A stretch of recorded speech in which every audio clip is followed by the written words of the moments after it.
Yan lang yung CT scan kasi kumakain pa sila kanina. Okay po, pagkawagan mo lang kahit yung plate lang. Pero nabigyan na siya ng ate. Tapos na sir, kailan po nangyari? Kahapon ng madaling araw. Bali, yung first na ginawa ko ni-stop ko yung bleeding. Tapos the next day nagpunta akong RITM. Tapos in-injectan nila ako. After nila ako i-injectan, sabi recommended for suture.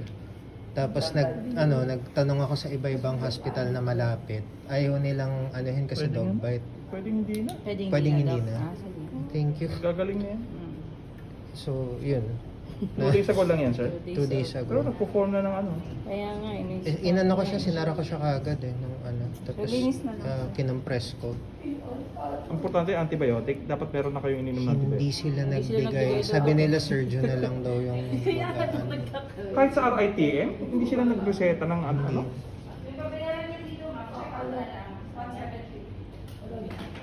Ganun. Dapat automatic yan. May antibiotic na kayo iniinom. So, ano to? Hydrogen peroxide yun. Hydrogen peroxide, tapos betadine, sir. Tapos cover palagi na ano. Yung ano yung gitna.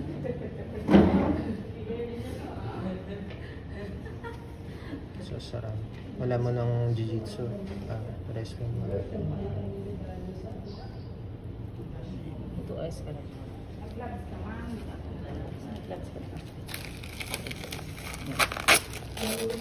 Meron lang yung mga blood. Ito lang.